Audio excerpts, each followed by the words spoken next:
Ayan mga guys, paalis na kami dyan. At pupunta kami kila Lula. Ayan yung little house namin. At ayan yung paligid namin, sobrang dumi. Dahil maraming alikabok at walang masyadong ulan. Ayan si Baby Red. Ayan yung mga tanim na mama ko. Ayan. So, ayan nga pala ako. Kapatid ko na nagbibideo dyan.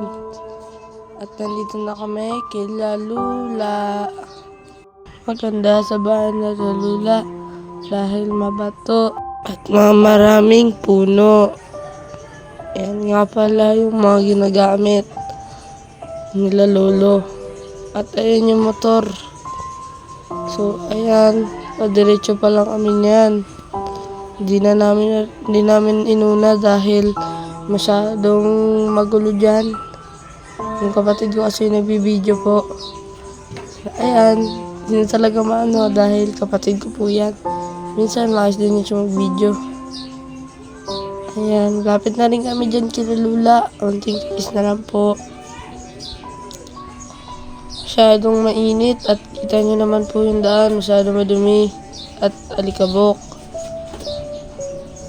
Papadahan-dahan lang yung drive. Ayan po, tuloy-tuloy lang po kami dyan. At ayan yung kapatid ko, binibidyohan niya, kaso iba na. Yung airbag na yung binibidyohan niya. Ulit, binalik niya at ang ganda pala ng tanawin kahit maalikabok. Yan. Pag dito talaga, pulang lupa. Yan. Hindi ko alam kung ano binibidyo ng kapatid ko. Ayan, diretso lang naman, diretso. Lawak na rin yan dito. At malinis. Siguro mababait yung mga residente dito. Yan, di ko alam saan natutok yan. Sa bumper na yan nakatutok pala. Diretso lang. Hindi na dyan. Tinay na naman ang kapatid ko. Dahil gusto niya. Ayun. Lapit na kami. Konting tiis na lang, malalampasan na namin.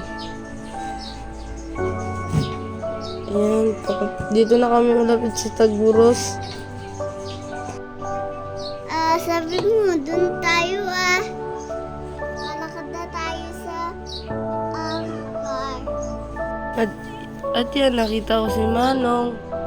Ang sa isip ko niyan ay parang nagkuha siya ng tubig para may paligo sila at pang inom. Diretso lang. Malapit na rin kami. Kami sa may Villa Princesa.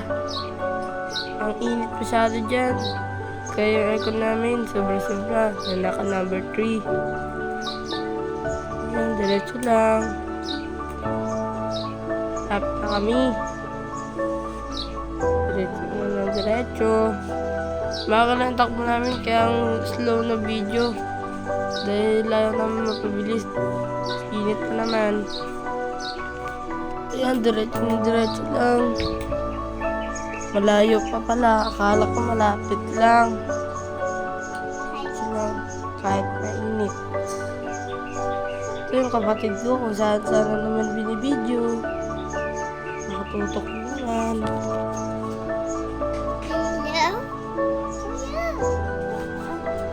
Ayan, ayaw, nahiya yung kapatid ko pong magsalita. Kaya, ako na magsasalita na voice over.